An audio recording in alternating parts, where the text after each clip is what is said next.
The other day I uploaded this video, the Palantíri Explained, and even though I'd said I'd only make one video about this, I need to address some errors that I had made and perhaps add on some more information.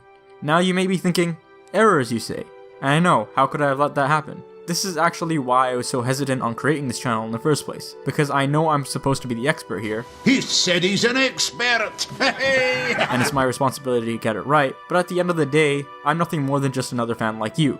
And with that being said, I'll try my best to not do it again, but if it does happen, and it most likely will, I'll be sure to correct it as soon as I can. So, without further ado, let's go ahead and fix it.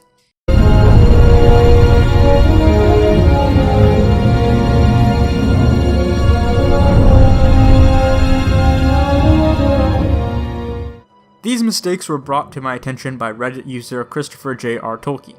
The first thing I got wrong was that the Númenóreans had them until the fall of Númenor, but I think that may have been the case of something where I had misspoke, since I had edited out a piece of the audio that sounded quite a bit weird. The next thing I got wrong was that I implied that one of the stones lost was the Elostirian stone, when in fact it was taken by Elendil to Tower Hills, where it was later guarded by Círdan the Shipwright, an elf who accompanied Elrond and Isildur to Mount Doom. This stone could be aligned with the Master Stone in Tol Eressëa, the Lonely Island, which wasn't one of the 7 that was gifted to the Númenóreans, and therefore stayed in Aman.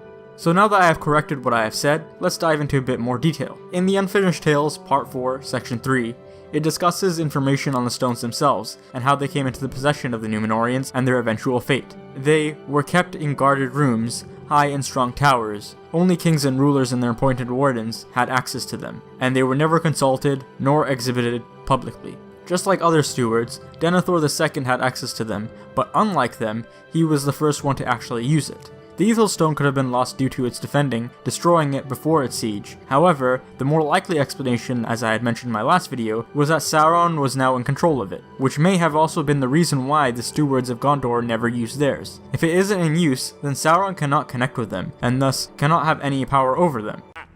You have no power here. They became nothing more than ancient artifacts, and were not needed as a mode of communication, as they had already had errand riders and messengers to do that. And the primary concerns would be regarding descent and kinship. The Stone of Osgiliath was another Master Stone, which was one of the ones they ended up losing, after Eldacar, grandson of Remendesil II, who had the Argonath built as mentioned in this video, took up his place on the throne in TA 1432. Eldacar was seen as unfit for the throne, as he was considered to be a half-breed due to his mother being of the middlemen, who were considered to be a lower class. Because of this fact, the leader of those in opposition to Eldacar's rule, Castamir, drove Eldacar out and became known as Castamir the Usurper.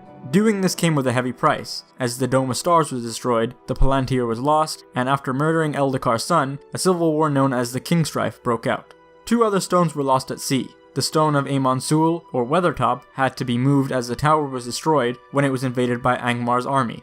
It was taken by King Arvedui, who was trying to take them to the north. Unfortunately, the ship that was taking them there ended up getting shipwrecked, and therefore, both of them were then lost. Now that we have discussed their fate, I had previously said what their purpose was and what they did, but I want to give more insight into how the stones actually work. When they are placed on top of a surface, some of them need to be positioned upright in order to work properly. It would allow the surveyor to look west from the east side of the Palantír, and vice versa, for example. If it falls from its place and is not matching the Earth's poles, it would be quite difficult to fix. Some of these stones, however, do not need a specific position.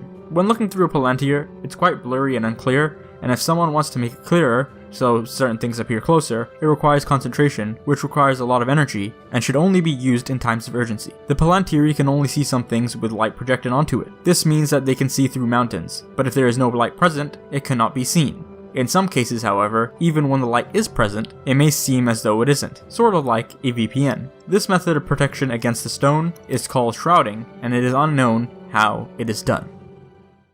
Thank you for watching. I hope that gave you a better understanding of the Palantíri, and if it did, please leave a like. Let me know in the comments down below what you'd like to see next, subscribe, and until next time, I bid you farewell.